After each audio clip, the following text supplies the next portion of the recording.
I'm not sure why I appear to be glowing in this video. It wasn't the kind of enlightenment I was looking for.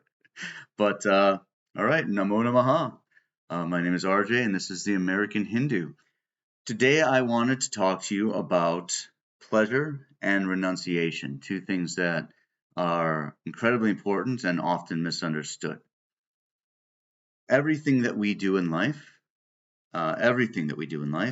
is based on pleasure. Everything. And there are two types of pleasure. These are called ragas and dvesas. Simply put, it's the kind of pleasure that we get from achieving what we desire and the kind of pleasure that we get from avoiding what we dislike. If we study hard for a test and we get an A, one type of pleasure, ragas. If we ask that person out that we like and they say yes, ragas, right? This is the type of pleasure that we seek, that we desire. If we forget to study for the test and then there's a fire drill and we go, oh, or if guests that you don't like are coming to stay in your house for a week and then they have to cancel, all right? Those are dvesas or dveshas. Avoiding the things that we dislike is a different form of pleasure, right? And so when sometimes people will say, they'll say, well, it's actually about pleasure and security. It's about security, okay? I disagree. I don't think it is. I think that what we seek is pleasure. We don't really seek security, right? What we seek is avoiding insecurity. We want to be free of our feelings of being insecure. So we don't really want locks on our door. We want to live in a world where we don't have to have locks on our door or weapons to defend ourselves or whatever it is that you think is necessary to be safe. We want that. We don't feel like that's realistic, so we buy really nice doors and really nice locks and really nice alarm systems in order to make us feel less unsafe. We are avoiding insecurity, which is a form of suffering, by seeking the pleasure of feeling safe and happy. So that's what I mean when I say everything is pleasure. It's either seeking the things that we like or avoiding the things that cause us sadness, suffering, misery, etc. Okay? And everything that we do in life is based on this pursuit. And the only thing that really separates us from other people is what we think will bring us that type of pleasure. For some people, it's money. For some people, it's power. For some people, it's intellectual capabilities. For some people, it's having a lot of friends and support. For some people, it's the freedom to act without having to answer to anyone. Okay? And these are the things that distinguish us from one another, but we are all seeking the same thing.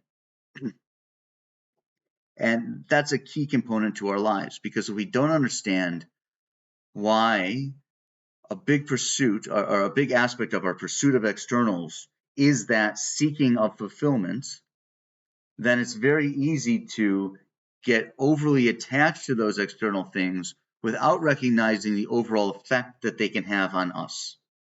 Okay? In Jnana Yoga, and in Hindi, the A is often dropped at the end of the word. So you might hear me say Gyan or Jnana. It's the same thing, okay? In Jnana Yoga, one of the major aspects to what we practice is detachment, okay? And if you're familiar with the Western Stoics, and I love the Stoics, Marcus Aurelius and his inspiration, who is often, unfortunately, overlooked. I encourage you to look into him now. His name is Epictetus, okay? These two great Stoics are absolutely fascinating and fantastic, as are other thinkers like Cicero and Seneca, who, though not full-on Stoics themselves, promoted a lot of similar ideas. So there's four names in the West that you should definitely learn more about if you don't know about them already. But Epictetus once counseled his students. He said, when your own cup breaks, look upon it the way you would if it was somebody else's cup. All right. And this is, in a simple word, detachment. It's not caring. It's simply not giving more value to externals than they deserve. And the more that you practice this and the more that you renounce your desire for those external things, the less impact they have on affecting your mental well-being, right? Your mind, your emotional body. Okay, so that's an important step. The other important step is to recognize that as you start to practice this, that renunciation is something that a lot of people get wrong a lot of the time. Okay, renunciation is not meant as some harsh, austere practice. You see these videos of people like starving themselves and sitting under waterfalls and meditating in the snow, and that's great for anime. Okay, it doesn't really work in real time. Even the Buddha, who starved himself and went through austerity, said, "Yeah, that's not the way. The middle path is the way." Right, and the Buddha was right to say it. For a couple of reasons. One, it can be very unsafe to practice such austerities. Two, just like I alluded to in an earlier video, if your practices become more about a battle of will than making progress on your spiritual path, you can actually add to your ego, your ahamkara, your ego, by making it about, no, I'm going to win in the face of these difficulties instead of simply rising above those difficulties. So it's something to keep in mind. One of the best examples that I've actually heard for renunciation, and I don't know necessarily if it's taught this way in Christianity, but it's where I got it, comes from the First Corinthians in the New Testament.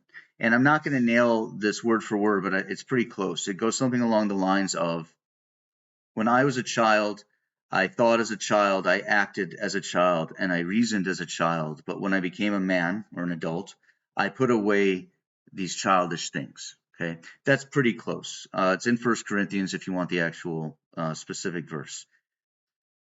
And that's really what renunciation is. We have limited time and capability.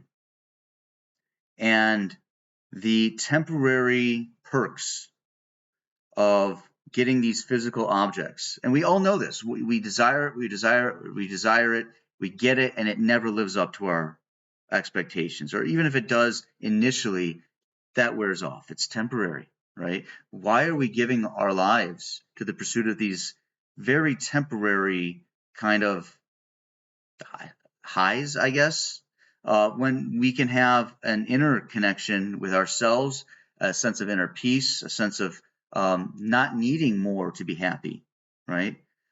Being satisfied. Satis in Latin, satis, means enough. And knowing when you have enough is a really great first step towards finding that inner peace, right? So when we look at this and when we think about the act of renunciation, it's really more about putting away these childish things. Things that used to bring us happiness, but no longer do that, aren't enough, right? There's nothing inherently wrong with them. They're not evil. They're not sinful. We don't really deal with sins in Hinduism. And I'll talk about that in another video. But sin is really just a matter of ignorance. So it's not meant to make you feel bad, okay? If you're constantly feeling bad about yourself, you're doing it wrong, all right? It's simply that in comparison to the bliss that comes from peace of mind and that comes from delving into the teachings of yoga and connecting in a more fulfilling way, the childish things like material pursuits just don't add up. When you become a yogi, you put away these childish things. And that's really the heart of renunciation. It's not about forcing yourself into some austere thing. That's going to fail as quickly as a New Year's resolution and a fad diet, because that's all it is. It's fad spirituality. It's a big show that looks meaningful but achieves nothing. Better is a consistent practice that slowly gets you to the person you're trying to become by letting go of the things that no longer benefit you on this path. Right? You have to learn to let things go, and you have to learn what's worth holding on to and what's not. If you're traveling up the mountain, you can't carry your whole house with you, right? So streamline your needs and desires and reprioritize in lieu of learning about, not in lieu, in response to learning about the yogic practices that I and others teach, because this will help you to figure out what's really worth your time in life and what's just taking your time. Okay, so that's a little bit for you about renunciation and about understanding that the temporary pleasures ultimately won't stack up when compared to a sense of true inner peace and bliss. Thank you very much and have a wonderful day.